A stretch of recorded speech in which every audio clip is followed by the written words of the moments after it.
जय जगन्नाथ आज्ञा किए कहब है श्रीक्षेत्र महिमा जमन लंघई जार मुकतिर सीमा। महाप्रभु जगन्नाथंकर आज फगु दशमी फगु पूर्णिमा आपण समस्त को सुस्वागत। महाप्रभुंकर देखंतु ये हूँ लांजीगढ़ स्थित जगन्नाथ मंदिर जहाँकि नूतन प्रतिष्ठा मात्र वर्षटे पड़े एवं।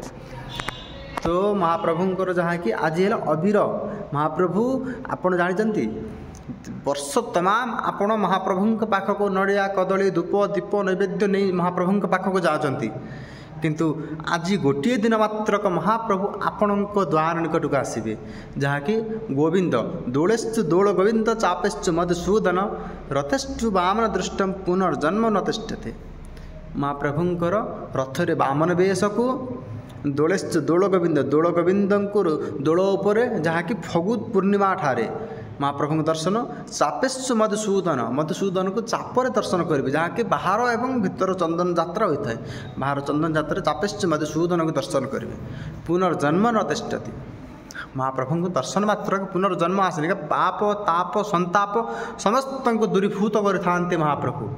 से आज जो रंग अबीर जहाँ आम कहूँ अबीर जिते खेलुंट मनुष्य मात्र को आज्ञा रंग विभिन्न प्रकार रंग तार थाए ऊपर किसी कही था भितर मत किसी कही था किंतु महाप्रभु को से रंग को अबीर भाव में आम महाप्रभु को लगी कर दोलेश्चु दोल गोविंद दोल विमान रे बसी महाप्रभु तांकर गोविंद स्वरूप को आपण घर निकट को आसी था।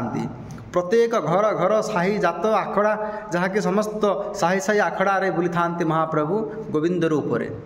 तो आज महाप्रभु को आपण जो प्रकार भाव रे प्रत्येक दिन जाई महाप्रभु को दर्शन करथांती दुई थर वर्ष आसते गोटे थर दारु संपूर्ण दारु ब्रह्म स्वरूप रूप आसता महाप्रभु जो कि रथारूढ़ होगा जगन्नाथ बलभद्र सुभद्रा एवं जहाँकि सुदर्शन महाप्रभु आसी था श्रीदेवी भूदेवी को नहीं।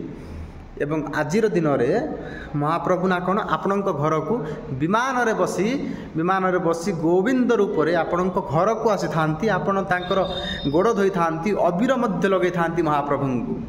अबीर खेल आज्ञा महाप्रभु सांगे ये भावर खेल भक्तर भाव को नहीं खेल भक्तर जो कि भाव सांगे से रंग को नहीं कि भक्त एवं भगवान के मध्य जहाँकि लीला ये संपर्क मानवीय लीला यत्रास्ते दार ब्रह्म से मानसीले मानवीय लीला करते महाप्रभु। से आज शुभकामना अबीर जो कि रंग दिवस रे फगु पूर्णिमा ठारे आपण समस्त फगु पूर्णिमार अभिनंदन।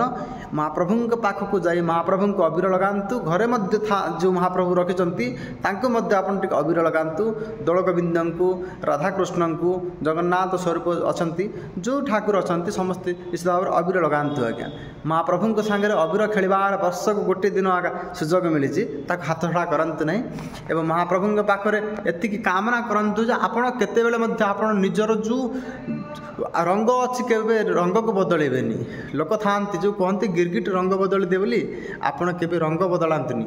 महाप्रभु पाखर जो रंग लगी जाइए मनर भावर रंग लगी जाता है से भावर रंग को संपूर्ण सात्विक रखंतु आपण शास्त्र मित्र रखंतु आपण महाप्रभु पाखर से रंग जो लगुच